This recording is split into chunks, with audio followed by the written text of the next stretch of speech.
Like I touched on earlier, Creed 3 does a good job of developing its main couple of characters, but the side characters that it uses to do that sort of get left in the dust. To put it in Chekhov's gun terms, if you've introduced a gun and paid it off by firing it, good job, setups and payoffs 101. But if you go the extra mile and also spend time introducing the bullet, then the bullet has to hit something. You've got to fire it accurately. The bullet itself has become another Chekhov's gun. You can't only treat side elements and characters like challenges to serve your hero's development.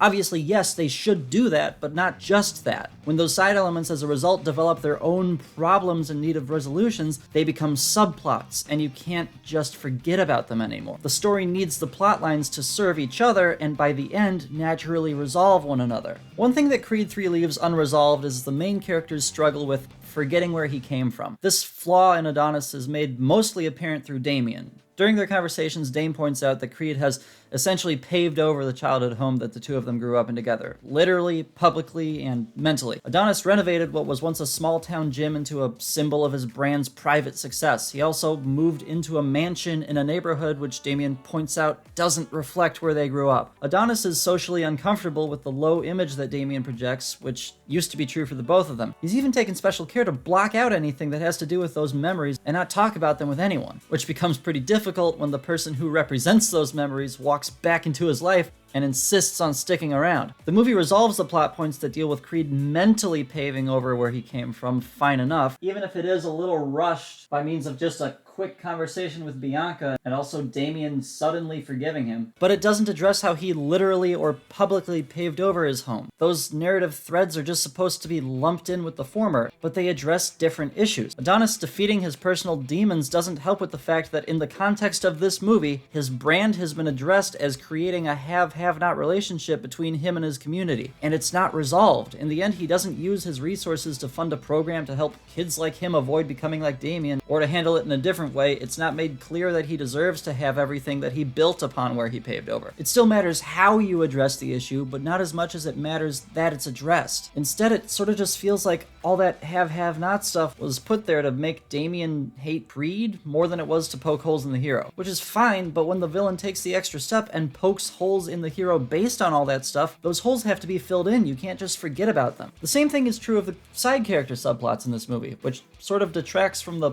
purpose of even entire characters, such as the daughter. The story sets up that Amara is fighting at school and Bianca wants to find out what's causing her to fight and not encourage taking out frustration through violence. Whereas Adonis sees this as Amara physically standing up for herself and is fine with her standing up to bullies, much like he did when he was a kid, regardless of the consequences. Later on, there's a scene where Creed finds Amara hanging out by the gym boxing ring and she wants to learn more fighting moves. Even though they both know that her mother wouldn't approve, Adonis offers to train her on the punching bag as their little secret. We learn that the daughter watches all of Creed's fights and likes to learn from him, and then that's it. The scene is over and the daughter subplot is never visited again. Creed doesn't use that scene to learn about why Amara fights. Bianca never finds out about that scene. So even though it's nice, it's still kind of pointless. If Amara fights just because she wants to be like Adonis, and Adonis is a boxer, then the movie doesn't resolve that issue. It has Creed recognize that he was wrong about his fighting in the past, but it doesn't have Creed express that to his daughter in any way. Having a child as an incentive for a parent to learn how to cope with things healthily is good, but when the daughter takes the extra step and establishes that she's already coping with those things in a not healthy way, you can't just ignore that. She's not just an incentive for the hero anymore. She's a character with problems that need to be resolved. And those problems aren't resolved by just forgetting about her until the end, when we can pretend that her father winning a fight he sought out taught her anything healthy about fighting. Author Dan Brown has a system called the 3 C's that he uses in all of his writing. One of the C's is called contract, as in if you make a promise, you have to keep it. No matter how small, if you pose a question, it must be answered. The contract is the promises made to the reader that have to be kept, so earn readers' trust. You can't pose a question and not answer it. You're telling the audience it doesn't matter, or you don't care. If it turns out that you have unresolved subplots that have accidentally become an integral part of your story, and you don't have the time to finish them each individually, you can cheat by making the solution to one plotline's problem the same as the solution to another. This not only resolves each plotline, but also opens up the possibility to do so satisfyingly and ramp up intensity, due to the fact that you're putting all the pressure to succeed across multiple fronts on one outcome. What if Creed did use the training session with Amara as an opportunity to find out why she's fighting, and Amara Amara's reason turns out to be that she's been bullied badly for a long time, and if she could be more like her father, she could get back at them. Exactly like Adonis does to people he fights and the bully from his own past. Maybe Bianca actually finds out about their unsanctioned training session, and that's what causes the heated argument where Adonis lashes out, at the end of which Bianca takes Amara away. And the only way for Adonis to get her back is for him to open up and tell Bianca about his past. Then, reluctantly, Bianca agrees to the fight with Damien because it seems to be what Adonis wants or needs. And in that fight, after a long and grueling battle with Damien, in which Damien antagonizes Creed and really winds him up, Adonis takes that rage and comes back from sure defeat until he has Dame on the ropes. But past Damien, Adonis sees his daughter standing with Bianca, whose face could be pain-stricken at the sight, so Adonis stops, literally lowers his guard, and lets Dame start wailing on him. He doesn't fight, and Damien just gets angrier and angrier. Maybe there's an exchange between Creed and Dame, but eventually Damien pauses. Creed takes off his gloves and throws him the towel. Amara's confused, but Bianca smiles, and then there's a touching line he says to his daughter afterward,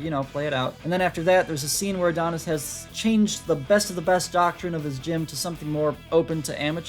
Real Planet Fitness type philosophy. And he's vowed to make this place a safe haven for the young Damiens of the community to work some stuff out, and he'll be there to help, and it's nice in the end and stuff. Obviously, this would be a very different kind of ending, but the problem it solves is the same for every one of those unresolved issues. Creed paving over where he came from literally, socially, and mentally, as well as Amara's fighting and Bianca's stance on that. The source problem is Adonis bottling up the pain of his past and losing himself in his brand or ego in order to take it out on others. I'm sure there's another way to resolve all those plot lines that involves Creed winning, but the point is just that they need to be solved, not sidelined. If you've got a better one, that's what the comment section is for, okay? To wrap up, summarize, and conclude, a villain needs to be compelling, but should also be threatening. Character traits need to be compelling, but should also represent those characters. And subplots should be compelling, but should also have resolutions, because if you ran so impressively all the way to the finish line in a marathon that I'm aware is crazy hard to do, and that very few other contestants actually make it through,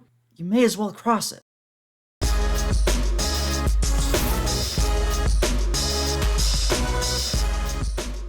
So glad you checked out the Creed 3 video series. I know I laid into it kind of hard, but honestly, this is a very good movie. Do not take this series as a sign that you shouldn't see it. If you saw all 3 videos, comment which alternate ending you think is best. And if you haven't, what are you doing? Go watch them. So yeah, like, subscribe, watch Creed 3. And if you want to get something from the channel out of your support, you can become a patron on the channel's Patreon, or check out the new merch drop in the store. The latest design is for the real cinephiles out there who watch movies in black and white still. Okay, bye.